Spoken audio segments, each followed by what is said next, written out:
Hello नमस्कार किसान भाइयों, कैसे हैं आप सभी। आशा करते बहुत ही बढ़िया होंगे, स्वस्थ होंगे, मस्त होंगे। बहुत बहुत स्वागत है आपके अपने YouTube चैनल किसान मीडिया में। और मैं आपका दोस्त मिस्टर विकास विद्यार्थी बीएससी एग्रीकल्चर से हाजिर हूं आपकी सेवा में एक और नया वीडियो लेकर के। और आप लोग देखना स्टार्ट कर चुके हैं देश का नंबर 1 चैनल किसान मीडिया। तो किसान साथियों, आज 22 नवंबर 2024 हो चुका है, यानी नवंबर के महीने में कुल बचे हुए हैं 8 दिन शेष। और किसान साथियों, इस टाइम पर बहुत सारे किसान भाइयों ने बहुत सारी अगैती जो रबी के सीजन की सब्जियां थी उनकी बुवाई कर दी है। तो आने वाले समय में उनको एक अच्छा खासा मोटा उत्पादन के साथ में एक मोटा मुनाफा भी मिलने वाला। और जिन किसान भाइयों ने लगभग में अगस्त के टाइम पर जो सब्जियों की बुवाई की थी, वो इस टाइम पर किसान साथी एक अच्छे खासा मोटा उत्पादन भी ले रहे हैं और किसान साथियों एक मोटा मुनाफा भी ले रहे हैं। तो किसान साथियों, इस टाइम पर जो किसान भाइयों में एक कंफ्यूजन चल रहा है कि भैया इस टाइम पर रबी की सीजन की जो बेस्ट फल वाली सब्जियां हैं या कंद वाली सब्जियां हैं या पत्ते वाली सब्जियां हैं, इनमें से कौन सी सब्जी लगाई जाए जिसका हमको आने वाले समय में मार्केट में एक अच्छा रेट भी मिल जाए और किसान साथियों को हमारे पास जेब का खर्चा भी नहीं ज्यादा हो। और इन्हीं सब बातों को लेकर के बेचारे किसान साथी हैं वो आपस में डिस्कस कर रहे हैं कि भैया मैं आने वाले समय में कौन सी सब्जियां हैं जिनकी मैं रोपाई कर दूं या बुवाई कर दूं।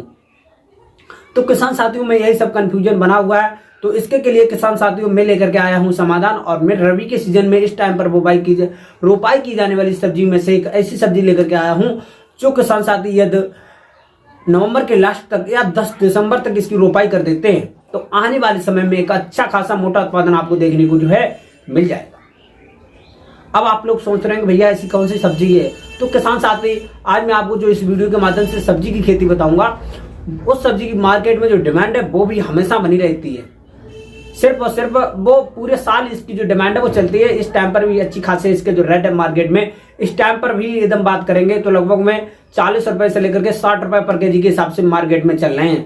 और आने वाले समय में जब तक आपकी जो फसल है इस टाइम पर रोपाई कर देंगे और उस टाइम पर जब तक तैयार होगी तब तो आपको एक नंबर के भाव मार्केट में दिखेंगे। उस टाइम पर जो है महंगाई मिलेगी सब्जियों की।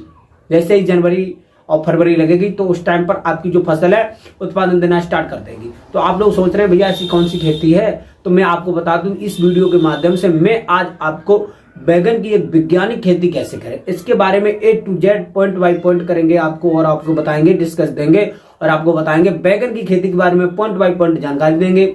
जैसे कि बैगन की पौध कैसे तैयार करें, बैगन की पौध कितने दिन की होनी चाहिए, फिर उसके बाद में इसकी रोपाई के लिए भैया कैसा खेत का चयन करें और इसके खेत में क्या क्या हमको उर्वरक डालने हैं, और किसान साथियों इसकी जो पौध है वो कितने दिन की हो जानी चाहिए, इसकी जो फसल है रोपाई के कितने दिन बाद तैयार हो जाती है, इसमें कौन कौन से हमको खाद डालना है, बाद में कैसे इसका प्रोसेस करना है, मार्केट में कैसी डिमांड रहती है, कब इसके फल तोड़ना है, कौन कौन सी दवाई डालना है, इन्हीं सब बातों को लेकर के करेंगे हम आपसे बातचीत। और आपको आज इस वीडियो के माध्यम से A to Z फुल जानकारी मिलेगी बैगन की खेती के बारे में। तो बने रहे वीडियो को शुरू से लेकर के अंत तक देखिएगा बिना स्किप किए हुए। और आज की जो वीडियो है बहुत ही ज्यादा इंफॉर्मेटिव होने वाली है, तो इसीलिए अभी से कर लें हमारी वीडियो को लाइक और चैनल किसान मीडिया को जरूर कर लें सब्सक्राइब।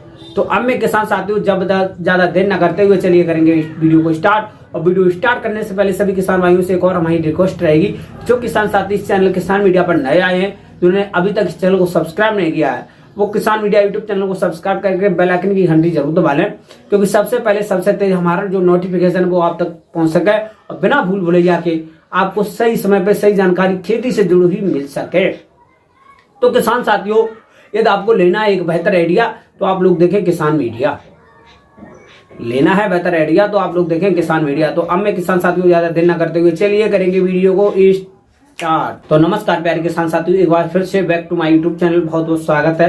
तो इस वीडियो के माध्यम से बैगन की खेती के बारे में फुल करेंगे डिस्कस, A to Z मिलेगी आपको जानकारी।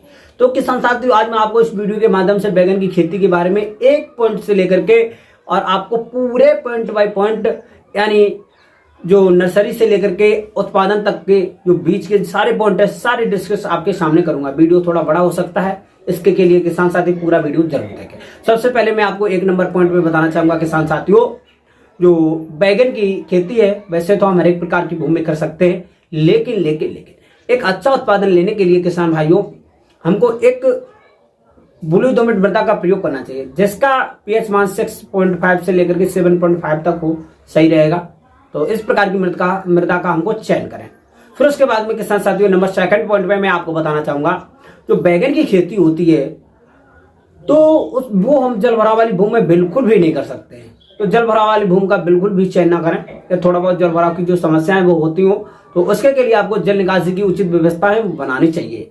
फिर उसके बाद में किसान साथियों आपको अच्छी तरीका से खेती की करना है जुताई, और जुताई के बाद में किसान साथियों आपको 1 एकड़ के खेत में लगभग में जो रिसेंट आता है बायर कंपनी का रिसेंट अल्ट्रा, उसको 1 एकड़ के खेत में 4 किलोग्राम का एक जो पैकेट आता है वो डालना बहुत जरूरी होता है। इससे क्या होता है प्यारे किसान साथियों, जो आपके खेत में जड़गलन जैसी जो बीमारियां होती है, जड़ का जो फुटाव कम होता है, जड़ मजबूत नहीं होती है, आपका जो पौधा है अच्छी तरीका से ग्रो नहीं होता है, पौधे की जो जड़ें हैं वो मजबूत नहीं होती है, पौधे ग्रो नहीं होगा, फल प्रोडक्शन कम होगा। तो इस सभी चीजों को छुटकारा पाने के लिए आपको 1 एकड़ के खेत में 4 किलोग्राम का जो बायर कंपनी का रिसेंट अल्ट्रा आता है उसको डालना बहुत जरूरी है। ये बहुत सारे कीटनाशी जो जड़ में लगने वाले और सोइल में होते हैं उनका एकदम से खात्मा करता है।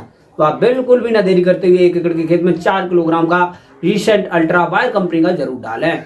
फिर उसके बाद में प्यारे किसान साथियों आप लोग अच्छे से एक बार और जुताई करेंगे। जुताई के बाद में किसान साथियों अब आपको कुछ बेसिल डोज देना है। बेसिल डोज में सबसे पहले किसान साथी आप लगभग में 8 से लेकर के 10 क्विंटल वर्मी कंपोजिट की खाद, और फिर उसके बाद में किसान साथियों 6 से लेकर के 8 टन सड़ी गोबर की खाद मिला देंगे। मिलाने के बाद में एक बार कल्टीवेटर की सहायता से खेत में जुताई कराना बहुत जरूरी है। और किसान साथियों एक बार मैं आपको साथ साथ और बताता चलूं, जिन किसान भाइयों के खेत में एक पर्याप्त नमी है तो सही है, और नमी तो फिलहाल इस टाइम पर होगी नहीं क्योंकि बारिश हुए तो बहुत दिन हो गए, तो इसीलिए सबसे पहले आपको पलेवा 1 जरूर कर देना है, क्योंकि बिना पलेवा का आपका जो खेत बनेगा नहीं। फिर उसके बाद में किसान साथियों आप लोग क्या करेंगे, आपका जो खेत है एकदम से 2 बार जुतवाएंगे। जुतवाने के बाद में किसान साथियों आप लोग क्या देंगे, थोड़ा जो है केमिकल फर्टिलाइजर होते हैं उनको देना है। 1 एकड़ के खेत में यदि हम डीएपी की बात करेंगे, डाई अमोनियम फास्फोरेट की, तो लगभग में 45 से लेकर के 50 किलोग्राम पूरा 1 बैग। फिर उसके बाद में किसान साथियों यदि हम पोटास की बात करेंगे तो ये भी आपको, ये फल वाली फसल लगाने वाले हैं तो इसके लिए जो पोटास है वो बहुत ही अधिक मात्रा में देना चाहिए। तो पोटास है लगभग में इसकी भी मात्रा लगभग में 40 से लेकर के 45 किलोग्राम ही देना चाहिए। फल वाली फसल में या कंद वाली फसल में पोटास की अधिक मात्रा देना बहुत जरूरी होता है किसान साथियों। फिर उसके बाद में किसान साथियों अब हम करेंगे बात जिंक की। जो जिंक होता है किसान साथियों लगभग में पूरा 5 किलो का जो एक पैकेट होता है वो आपको पूरा 1 एकड़ के खेत में दे देना है। फिर उसके बाद में किसान साथियों हम नाइट्रोजन को बताएंगे। तो नाइट्रोजन जो होती है लगभग 1 एकड़ के खेत में 35 से लेकर के 40 किलोग्राम मिलाना है। इन सब चीजों का मिश्रण बना के ब्रूडकास्टिंग यानी छिड़काव विधि आपको 1 एकड़ के खेत में कर देना है। छिड़काव करने के बाद में किसान साथियों शाम के समय छिड़काव करेंगे। फिर शाम के समय छिड़काव के बाद में नाइट में या सुबह के टाइम पर खेत को अच्छी तरीके से जुताई देंगे। और खेत की अच्छी तरीके से जुताई कराने के बाद में किसान साथियों अब जो है आपका जो खेत है अच्छी तरीके से हो जाएगा तैयार। अब आप लोग क्या करेंगे प्यारे किसान साथियों, अच्छी तरीका का अच्छी जो वैरायटियां हैं उनका सिलेक्शन करना है। अब आपको कौन कौन सी वैरायटियों का सिलेक्शन करना है, तो चलिए किसान साथियों मैं आपको टॉप 5-10 वैरायटी बताने की कोशिश करूंगा। किसान साथियों जो बैगन की इस टाइम पर किसान साथियों हाइब्रिड वैरायटियों का चयन करना बहुत जरूरी है। यदि आपको एक अच्छा मोटा उत्पादन लेना है तो आपको हाइब्रिड वैरायटियों का चयन करना बहुत जरूरी होता है, क्योंकि सबसे ज्यादा उत्पादन में एक अच्छा उत्पादन मिलता है तो बेस्ट हाइब्रिड वैरायटियों की वजह से। तो सबसे पहले मैं आपको बताना चाहूंगा किसान साथियों 1 नंबर पॉइंट पे एक आती है पूसा पर्पल लॉन्ग, लंबे फल वाली जो वैरायटी है बहुत ही अच्छी वैरायटी है। इसको आप लगाएंगे, इसके फल अच्छे होते हैं, मार्केट में अच्छी डिमांड होती है, अच्छी शाइनिंग होती है और किसान साथियों ये बहुत ही अच्छी वैरायटी है। फिर इसके बाद में किसान साथियों एक वैरायटी है स्वर्ण श्री, पूसा स्वर्ण श्री, ये भी बहुत ही वैरायटी है, बहुत ही बढ़िया वैरायटी है, कम दिनों में तैयार होती है। इसके जो फल हैं वो भी बहुत ही अच्छे होते हैं, मार्केट में इसकी जो डिमांड है वो भी बहुत ही अच्छी रहती है। फिर उसके बाद में किसान साथियों एक और वैरायटी है, फिर वो है किसान साथियों पूसा स्वर्ण। ये जो वैरायटी है बहुत ही अच्छी वैरायटी है, कम दिनों में तैयार हो जाती है, आप इसकी जो है सिलेक्शन कर सकते हैं। फिर उसके बाद में किसान साथियों जिन किसान भाइयों ने ये अभी तक जो पौधे आपकी तैयार नहीं है तो वो किसान साथी नजदीकी अपने जो जिला का केवीकी होता है कृषि विज्ञान केंद्र, वहां से आपको एक अच्छी जो पौध होगी वो वहां से आपको ले सकते हैं। इन वैरायटियों का चयन पौध का चयन करते समय इन वैरायटियों का जो है ध्यान रखना बहुत जरूरी होता है। फिर और जिन किसान भाइयों की जो नर्सरी है वो लगी हुई है तो वो आसानी से वहां से अपनी पौध को उखाड़ेंगे और लगा देंगे। और एक बात आपको और ध्यान रखना चाहिए, पौध लगाने से पहले आपको कुछ बातें जो हैं देखना बहुत जरूरी है। पौध लगाने के समय पर जो पौध है लगभग में 30 से लेकर के 35 दिन पुरानी होनी चाहिए साथियों। फिर उसके बाद में पौध की जो लंबाई की यदि हम बात करेंगे तो 10 से लेकर के 15 सेंटीमीटर होनी चाहिए और एक पौधे में लगभग में 4 से लेकर के 6 और 8 पत्तियां होना बहुत जरूरी है।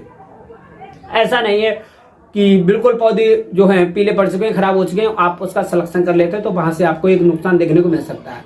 एकदम से जो पौधे होंगे वो हेल्दी होने चाहिए, एकदम से स्वस्थ होने चाहिए। फिर उसके बाद में किसान साथियों एकदम अब आप लोग करेंगे रोपाई। रोपाई के लिए आपका जो खेत था बिल्कुल अच्छी तरीके से तैयार हो गया था।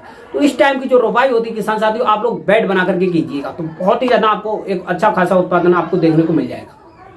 और जो इसकी जो बुवाई आप दो तरीके से कर सकते हैं, एक होती है क्यारी विद और दूसरे नंबर की होती है बेड विद। अब मैं आपको दोनों बताऊंगा। जो सबसे पहले मैं आपको बताना चाहूंगा किसान साथियों, बेड वाली विद। जो बेड वाली विद होती है ये भी बहुत ही अच्छी होती है।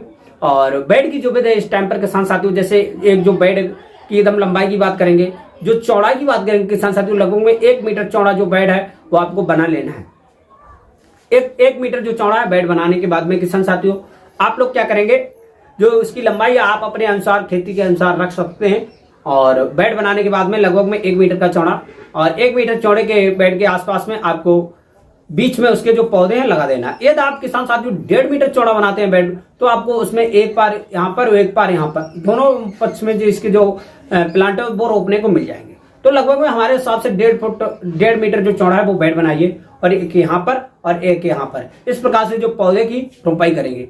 पौधे से पौधे की जो बीच की जो दूरी होगी किसान साथियों लगभग में 60 से लेकर के 65 सेंटीमीटर रखें। और पौधे से पौधे की दूरी होगी किसान साथियों वो लगभग में 50 से लेकर के 55 सेंटीमीटर के आसपास में रखें। जो बीच की दूरी होती है वो लगभग में 60 के आसपास में रखें। पौधे से पौधे की दूरी होती है 45 से लेकर के 50 के सेंटीमीटर के आसपास में रखें। तो इस प्रकार से किसान साथियों आप लोग अच्छी तरीके से रोपाई कर देंगे पूरे 1 एकड़ की खेत में। फिर उसके बाद में किसान साथियों मैं आपको एक दूसरी विधि बताना चाहूंगा। ये होती है किसान साथियों सीधी सिंपल क्यारी विधि। क्यारी विधि भी बहुत ही अच्छी बेहतरीन विधि है और इसकी जो है लगभग में 2 से लेकर के 2.5 मीटर चौड़ी क्यारी बना लेंगे। क्यारी के बाद में जो लंबाई है वो आप अपने अनुसार रख सकते हैं। फिर इसी प्रकार से इसमें भी रोपाई करेंगे।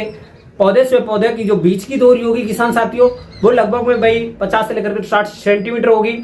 और फिर उसके बाद में लाइन से लाइन की दूरी होगी लगभग में 70 से 65 से लेकर के 70 सेंटीमीटर होगी। इस प्रकार से आप जो है 1 एकड़ के खेत में अच्छी प्रकार से रोपाई कर पाए। रोपाई के लिए किसान साथियों भाई लगभग में 35 से लेकर के 350 से लेकर के 400 ग्राम जो बीज होते हैं उनकी जो नर्सरी होगी भाई पर्याप्त रहती है 1 एकड़ के खेत में हाइब्रिड वैरायटी। तो इस प्रकार से आप लोग कर लेंगे रोपाई। रोपाई के बाद में किसान साथियों सेकंड डे पे आपको जैसे उसी दिन जैसे नाइट तक आपको खेत में 1 से लेकर के 1.5 इंच जो होता है खेत में पानी देना बहुत जरूरी होता है, जिससे कि आपकी जो जड़ है अच्छी तरीका से ग्रो कर जाएगी और तुरंत ही जमीन को पकड़ने लगेगी और आपका जो पौधा डैमेज नहीं होगा पौधा। तो इस प्रकार से खेत में पानी देना बहुत जरूरी होता है। और खेत में पानी देने के बाद किसान साथियों जो सेकंड पानी है 2 से लेकर के तीसरे दिन बाद और जो थर्ड पानी है लगभग 4 से लेकर के 6 दिन में आपको देना चाहिए। इस प्रकार से जो 15 दिन तक आप जो पानी है वो टाइम से देना बहुत जरूरी होता है, क्योंकि थोड़ा देंगे और जल्दी देंगे तो इससे जो आपका जो पौधा है अच्छी तरीका से ग्रो होगा। फिर उसके बाद में जब आपकी जो पौधा है लगभग में आपके खेत में जो है 25 से लेकर के 30 दिन की हो जाएगी, तब तक आपका जो पौधा अच्छी तरीके से ग्रो पकड़ चुका होगा और एकदम से खड़ा हो गया होगा। तो उस टाइम पर आपके जो खेत में विभिन्न प्रकार की खरपतवार भी जमेंगे। तो इस टाइम पर आपको क्या करना होगा, सबसे पहले आपको 2 निराई गुड़ाई बहुत ही सावधानी से करनी है। किसी भी प्लांट को काटना नहीं है भैया। धोखे से या खुरपी की मात्रा धोखे से कट गया तो वहां से किसान साथियों क्या होता है आपका जो बीच का जो डिस्टेंस होगा वो बढ़ेगा और प्रोडक्शन में एक घाटा देखने को मिलेगा। तो इसी हिसाब से आपको किसान साथियों जो है पौधा बिल्कुल ही किसी प्रकार से कटना नहीं चाहिए। और किसान साथियों एक बात और ध्यान रखें, किसी भी बाहरी जानवर से नुकसान ना हो पाए तो इसलिए आपको खेत के आसपास में जो है सिक्योरिटी के रूप में तार बांध वगैरह जरूर लगाएं। नीलगाय, सांड और किसान साथियों आजकल जो बहुत प्रकार के जो सांड वगैरह चल रहे हैं खेतों के आसपास में नुकसान कर रहे हैं। हमारे यहाँ पर तो जो सांड है खेतों में नुकसान कर रहे हैं, आपके यहाँ भी कर रहे हैं तो कमेंट बॉक्स में जरूर बताएं साथियों, क्योंकि सांड का प्रकोप बहुत ही ज्यादा चल रहा है इस टाइम पर खेती के आसपास में। तो इस प्रकार से बांध वगैरह नीलगाय से बचाने के लिए सुअर वगैरह से तो आपको खेत के आसपास में जो बांध वगैरह है वो लगा देना चाहिए। फिर उसके बाद में किसान साथियों अच्छी तरीका से जो पौधा है आपके ग्रो करेंगे और निराई गुड़ाई करते रहना बहुत जरूरी होता है, क्योंकि आपके जो पौधा बहुत ही ज्यादा डिस्टेंस होता है। इसमें खरपतवार के लिए हर्बिसाइड वगैरह जो खरपतवारनाशी दवाएं होती है उसको डालना बहुत जरूरी नहीं होता है, तब डाल दें तो सही रहेगा। और वैसे बहुत जरूरी नहीं होता, निराई गुड़ाई करने से आपका जो पौधा है स्वस्थ रहेगा, हेल्दी रहेगा। और उसके जड़ों के आसपास में यदि आप थोड़ी सी मिट्टी चढ़ा देंगे तो वहां से आपका जो पौधा है मजबूत और हो जाएगा। फल कितने भी लगेंगे आपका जो पौधा है बिल्कुल भी नहीं टूटेगा, तो इसी चीज का और आपको फायदा मिलेगा। फिर उसके बाद में किसान साथियों जब आपका जो पौधा है लगभग में 35 से लेकर के 40 दिन का हो जाए तो उसको लगभग में 1 एकड़ के खेत के लिए 50 किलोग्राम जो वर्मी कंपोजिट की बढ़िया खाद, लगभग में 15 से लेकर के 20 किलोग्राम जो होगा आपकी सड़ी हुई बढ़िया गोबर की खाद, लगभग में भाई 15 से लेकर के 20 किलोग्राम डीएपी और 8 से लेकर के 10 किलोग्राम यूरिया, सारी चीजें मिश्रण बनाकर आपको पर पौधे के हिसाब से 30 से लेकर के 40 किलोग्राम रख देना है, जिससे कि आपका जो पौधा होगा बहुत ही जल्दी ग्रो करेगा और एकदम से जो फल है फ्लोवरिंग जो स्टेज है, फ्लोवरिंग की जो स्टेज है वो आप फ्लोवर अच्छे निकलेंगे, बहुत ही ज्यादा आपका जो पौधा भर जाएगा और अच्छे फल देंगे। तो इस हिसाब से किसान साथियों आपको रख देना है। फिर उसके बाद में आपकी जो इसी प्रकार प्रोसेसिंग के बाद में आपकी जो बैगन का जो खेत है लगभग में 50 से लेकर के 55 और 60 दिन के आसपास में आपको पहली हार्वेस्टिंग के लिए जो तोड़ाने के लिए फल मिल जाएंगे। और इस टाइम पर किसान साथियों और इसके एकदम समय की बात करेंगे तो लगभग में जो किसान भाई नवंबर के अंत में और दिसंबर यानी 10 दिसंबर तक इसकी जो बुवाई है कर देते हैं तो लगभग में किसान साथियों जनवरी और फरवरी के अंत में और फरवरी शुरुआत में आपको अच्छी खासी फल प्रोडक्शन देखने को मिल जाएगा। और फरवरी के टाइम पे एकदम बैगन की रेट की बात करेंगे तो 60 रुपए से लेकर के 80 रुपए पर केजी के हिसाब से मार्केट में जो इसके जो रेट है वो आपको देखने को मिल सकते हैं। बैगन की खेती से एकदम पूरे खेत में प्रोडक्शन की बात करें 1 एकड़ के खेत में तो लगभग में 230 से लेकर के 250 कुंटल के आसपास में एक अच्छा खासा मोटा उत्पादन आपको मिल सकता है। और एक अच्छा जो उत्पादन होता है किसान साथियों वो हाइब्रिड वेराइटियों पर और मुख्य बिंदु पर निर्भर करता है। यदि आप बताए हुए पॉइंटों के अनुसार अच्छी तरीके से खेती कर ले जाते हैं एक अच्छा खासा मोटा उत्पादन भी मिलेगा और मोटा लाभ भी आपको देखने को मिल जाएगा। तो किसान साथियों इस प्रकार से जो बैगन की खेती आप लोग कर सकते हैं। इसकी जो हार्वेस्टिंग है 3 से लेकर के 4 बार और किसान साथियों कटिंग भी करके इसकी जो है पूरी साल तक खेती जो है चलाई जा सकती है। और यदि आप हमको कमेंट करेंगे तो मैं इसकी जो कटिंग होती है वो कैसे करेंगे, पूरी साल तक कैसे लेंगे इससे प्रोडक्शन, वो भी मैं आपको जो है सारा प्रोसेसिंग बता दूंगा। तो इस प्रकार से जो बैगन की फुल खेती आप लोग कर सकते हैं और 1 एकड़ से एक अच्छी खासी मोटी कमाई कर सकते हैं। और पूरे खेत में ज्यादा लागत नहीं होती है किसान साथियों, लेकिन एक बात आप बिल्कुल भी ध्यान रखिए, यदि आप पैसा लगाएंगे तभी तो पैसा कमाएंगे, इस बात का बिल्कुल ध्यान रखें किसान साथियों। और थोड़ा इन्वेस्ट कीजिएगा, बहुत कमाइए। तो आज की जो बैगन की खेती है हमको आशा ही नहीं बल्कि उम्मीद है बहुत ही अच्छी तरीके से समझ में आएगी। मैंने आपको बहुत ही अच्छी तरीके से समझाने की कोशिश की है। तो आज की जो वीडियो है आपको पसंद आई हो तो वीडियो को करते हैं लाइक और हमारे चैनल किसान मीडिया को करना सब्सक्राइब। तो आज की जो वीडियो है वो यहीं तक, मिलते हैं नहीं और नेक्स्ट वीडियो में, तब तक के लिए सभी किसान भाइयों से नमस्कार। जय हिंद, जय भारत, जय जवान, जय किसान।